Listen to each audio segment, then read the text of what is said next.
जा मग जा जा. या आता भिजणारच म्हणून लागलाय. एवढंच आहे मलाही खोल नाही मलाही. बस दादा तिथं.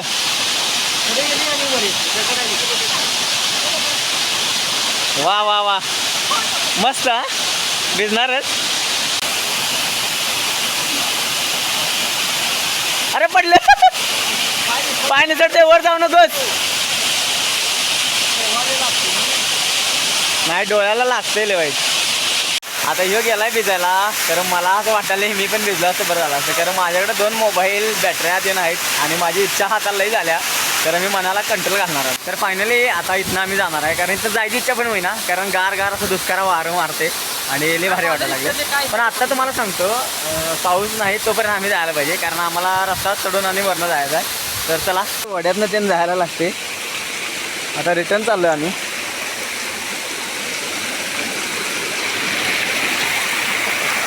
तर फायनली आता मी निघालो आहे. मजा आली खरोखर. मला अजून मजा आली असते जर मी भिजलो असतो तर. पण इट्स ओके. चला आता काय खरं बोलण्यासारखं नाही. कारण चला आता राहू दे. तर आता तुम्हाला सांगतो हे रस्ता असं चढत जा लागतं वरती. चप्पल घालून आल्यामुळे पडलो मी. पण हे एन्जॉय करणार काय. पण इथं सेफ्टी आहे तुम्हाला सांगतो. तुम्ही आरामात येऊन जाऊ शकताय. पण माझं चप्पल अडकलं इथं म्हणून पडलो मी.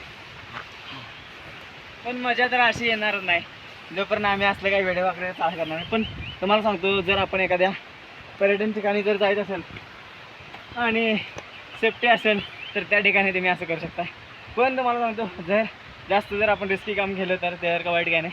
त्यामुळे फायनली मी अजून परत मजा घेते. भारी वाटते. तर चला.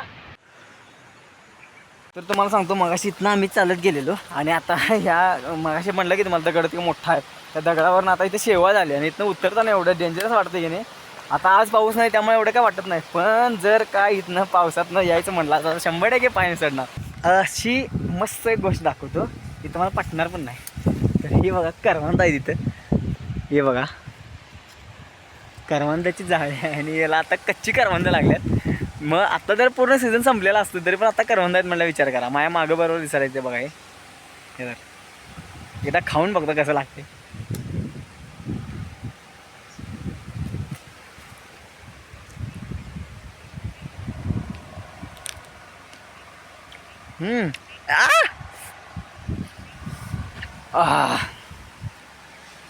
पाणी सुटलं.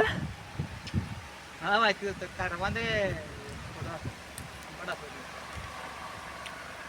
एवढं आंबट रे बाबा. गेला उडून की नाही कसलं भ्याला माहिती आहे. शूट पण करायला यायला नाही मला. इथं बसलेला मोर काहीतरी करत असणार इथं. आणि ते साप बीप असलं की खायला येते कधी कधी. कसलं घाबरलं माहिती आहे एकदम धाड का एकदम उडाला असा. म्हणून मी आता कॅमेरा चालू करायला पाहिजे होता. कारण अचानक अशा काही निसर्गातल्या गोष्टी घडतात. प्राणी म्हणा किंवा काय काय काय दिसतंय. आता तर आपल्याला मोर दिसला असता पण ठीक आहे. फोन माझा बंद होता कारण मी येताना जर्नीची शूट करत नव्हतो. चालायला लई लागते. लई म्हणजे लई चालायला लागते. खाली गावात गाडी लावली आहे मी आणि तिथनं शेतातनं चालत आलो आहे मी. आणि एक धबधबा 2 धबधबा म्हणून असं लई लांब आहे आणि लई चालायला लागते. मोर गेला इथं आता एक त्या झाडावर बसलेला. मोराच्या नादात दम भरला. त्याला बघायला गेलो परत आणि जरा असं वाटायला आहे की मी काहीतरी वाट चुकलो आहे काय मला कळणार. कारण मग अशी जाताना वेगळी वाट होती. आता ही मळलेली वाट आहे म्हणून मी ह्या वाटेनं आले असं मला वाटाले. पण मळलेली वाट ही शेवटी गावातच जात्या आणि 100% चुकल्या. कारण मग अशी मी ज्या रस्त्याने गेलो त्या रस्त्यानं आलोच नाही. खालच्या रस्त्यानं आता आले कारण खाली वरती सगळे घर ते दिसायला शेतं वगैरे आहेत वरती. एक्झॅक्टली मी रस्ता चुकलोय म्हणण्यापेक्षा शेताच्या रस्त्यानं मग गेलो तिकडनं आलो नाही. कारण खाली पानंद रोड होता आणि जी वाट जास्त मळलेली असते त्या वाटेनंच जायचं असते. आपल्याला वाट माहीत नसेल तर कुठं ना कुठं तर पोचते ती. आणि आता मी शेतातनं यायला नाही नॉर्मल रस्त्यानं आलो आणि ह्या गावात पोचलो मस्तपैकी. आता रोडला एक डांबरी रोड लागला. आता इथं बघा एक बोर्ड दिसते बघा. इथे लिहिले की चोपडेवाडी धबधबा म्हणून. आणि इथे एक जुनं घर आहे बघा. मला लई आवडलं आहे. हां ती बारकी किल्ली पण लिहिले बघा चोपडेवाडी धबधबा. तर तुम्हाला सांगतो मित्रांनो 4 दिवस झालं किंवा 5वा दिवस म्हणा. आणि मी आता दररोज येते सकाळी सकाळी मॉर्निंग वॉकला. तर तुम्हाला रात्री पण वेळानं झोपून सुद्धा मी सकाळी लवकर उठायला लागलो आहे. तरी पण मला म्हणजे होते वाटते कधी कधी नको राहू दे आज राहू दे, पण मम्मी म्हणतात जाऊन ये आणि मग मी येतोच. तो गेले 2 दिवस म्हणजे पाऊस काहीच पडत नाही, म्हणजे टोटल पाऊस बंद झाला आहे, ऊनच पडायला लागले. तर तुम्हाला सांगतो आता 10 वाजल्यात आणि मम्मी आमची गेल्या 9:30 पावणे 10 वाजताच. पण झाला असा विषय की सकाळपासून मला आयडेंटिटी साईज फोटो काढायचा होता, त्याच्यामुळे मला वेळ झाला जेवायला. पण आता मी डेली मम्मी असताना घरात जेवते आणि आता मला एकट्याला जेवायला पाहिजे आणि त्याच्यानंतर फोटो प्रिंट जे आहेत त्यांना ते द्यायला पाहिजे. आणि आज माझा वेगळा प्लॅन आहे, कारण आज मला शूट करायचं माझं मॅड ॲनिमलचं. धाड जरा करतो, कारण व्हिडिओ सुरुवात करायची म्हटली की थोडंसं जरासं घबराट होते मनात. घबराट म्हणजे भीती वाटते मनात. तर चला, हे शनिवार आहे आणि सकाळची शाळा आहे. मी फिरायला निघालो 7 वाजता निघाले काय. आणि हे बघा शाळेला निघाले. याची बॅग आहे की नाही, बॅग ही मला एका हातानं उचलं ना झाल्या काय, एवढं वजा आहे आणि वाकलाय एवढा बघा. आता तुम्हाला दाखवतो डी शनिवारच्या किंवा दररोज मीच बघतो याला सकाळी जाताना. ही बॅग बघा केवढी आहे. याला थंडी वाजायला काय तुला नाही म्हणते. हां आणि ते ना आता तर किती लायचं आणि बाबांना सोडायला लागते तुला,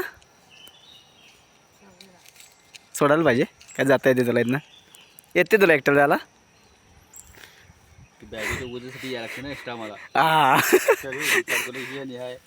केवढे बॅग आहे बघ, केवढं वाकलंय. आमच्या वेळी एवढं वजन होतं, 2 पुस्तकं 2 वह्या झालं संपला आपला वजन. एवढा म्हणजे आमचं पूर्ण वर्षभराचा अभ्यास येऊ. आता हे एका महिन्यातच अभ्यास एवढा सगळा होतो यांचा. सगळं होतं, विषय नव्हतं जास्त. आता मॉर्निंग वॉक सकाळी सकाळी काय बोललो मी, मॉर्निंग वॉक हे सकाळी सकाळीच असते. आणि आता बघितलं जा शाळेचं दप्तर केवढं. आणि एक तुम्हाला सांगतो, आम्ही ज्यावेळी जायचो त्यावेळी केव्हा म्हणजे शाळेला हे नसायचं, दप्तर वगैरे काय नसायचे. आणि ते क्लिपांची दप्तर असायची किंवा खाकी कलरचे दप्तर असायची. आणि जर ते दप्तर नाही मिळालं काय मिळालं तर आम्हाला एक बाजारची पिशवी असायची तंदूसची, ती आपण घेऊन जायचो. आणि पाऊस जर पडायला लागला तर पावसाळ्यात आम्ही जायचो हे घेऊन, पोतं, सुग्रासचं पोतं जनावरांचं असते किंवा खताचं पोतं. ते पोतं आम्ही घोंची करायची त्याची आणि ते दप्तरावर घ्यायचं, पाठीवर घ्यायचं, डोक्यावर घ्यायचं आणि जायचं. आत्ताच्या पोरासनी प्रत्येकाला दरवेळेस नवीन रेनकोट लागतं, दरवेळेस नवीन दप्तर दरवर्षी लागते. आणि हे वज्ज बघा, आता मी व्हिडिओ केला होता त्याचं वज्ज किती होतं बघा त्याच्यात. तर असलं सगळा प्रकार आहे. फायनली यांच्याकडे बघून सकाळी सकाळी मला पण शाळेचा दिवस आठवलं. आणि मजा असते शाळेत, मात्र मजा असते. तुम्हाला खरं सांगतो शाळेत खरंच मजा असते.